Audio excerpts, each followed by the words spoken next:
We've gone through a lot at this point.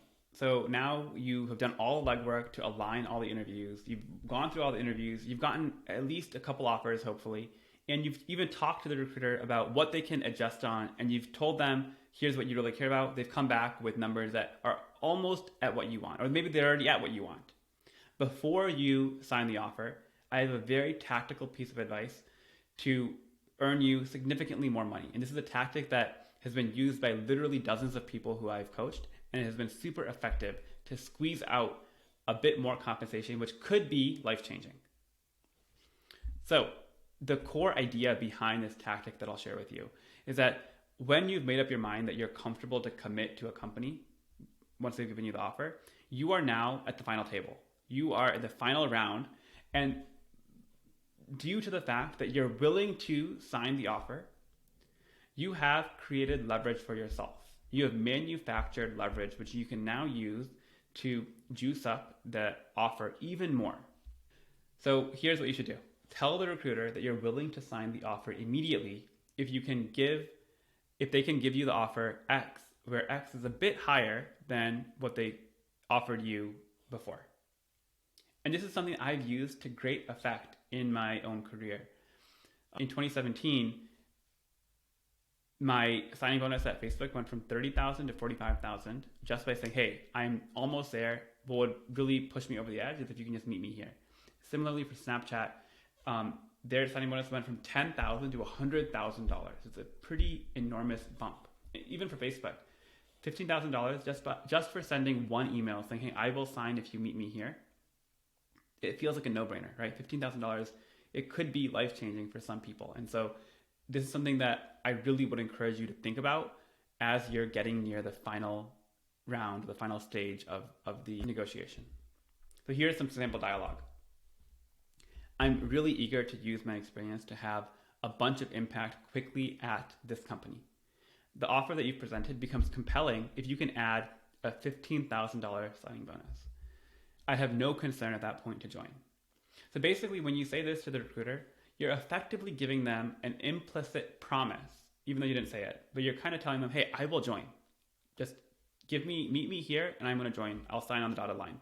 And that becomes really attractive to the recruiter because they have a goal not only to find good candidates and put them to the interview pipeline, but also once the candidate has gotten an offer, the recruiter does have an incentive to close the deal. They want to actually bring you in and have a butt in the seat to do the work. And so when you tell them, hey, no more back and forth, I give you my commitment that I will join the company if you can do this, then many companies will be happy to take that trade. There's a question here about which component of the offer is the most likely candidate for you to see a significant movement. And I think you can try different components based on what you care about. My recommendation in a vacuum is a signing bonus. The signing bonus is a one-time deal that the company can basically write off, even if it's larger than they want. It's a one-time cost they're going to eat in order to bring you in.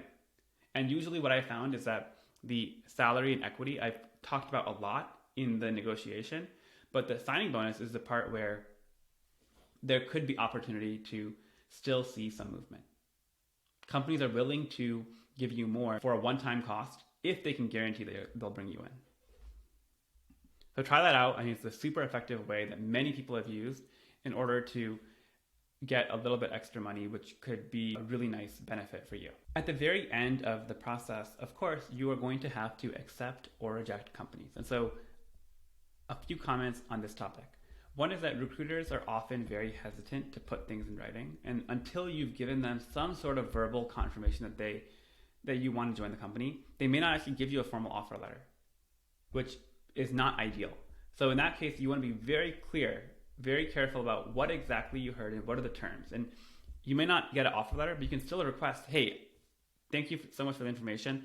Could you please put that in an email and just send it to me so I can think it over and see the details? And if they're even not willing to do that, then I would make sure you write it down and say it back to them. What is your understanding of the numbers that they've presented to you? You're also going to have to deal with saying yes to a company, but also potentially saying no to companies. And so in those scenarios, you want to be firm and direct, but also kind and empathetic. There's a very good chance that even if you turn a company down, that company still will want to hire you in 3 months or 6 months, or maybe even a couple of years later, because clearly you passed the interview earlier. And so there's a good chance you have the opportunity to work there again. So you want to make sure that you keep that connection and that relationship alive. Ask for details in writing, like we talked about. You want to make sure you're not hearing things that are not true when it comes to these important details. One thing that you're going to find is that the recruiter or company will really want to pressure you and say, hey, we need you to sign yesterday or by this weekend or some arbitrary deadline. And there's a good way you can introduce artificial delay, right? You can just make up certain reasons like, hey, I need to think this over. You're not making it up. You're actually thinking it through with important people in your life. Like, hey, this is a big decision for me and I need about 48 hours. I need a couple of days. I'll talk it over with my family and reflect on what you told me. In the meantime, could you please send me an email summarizing what you told me? That's a great way of gracefully asking for more time.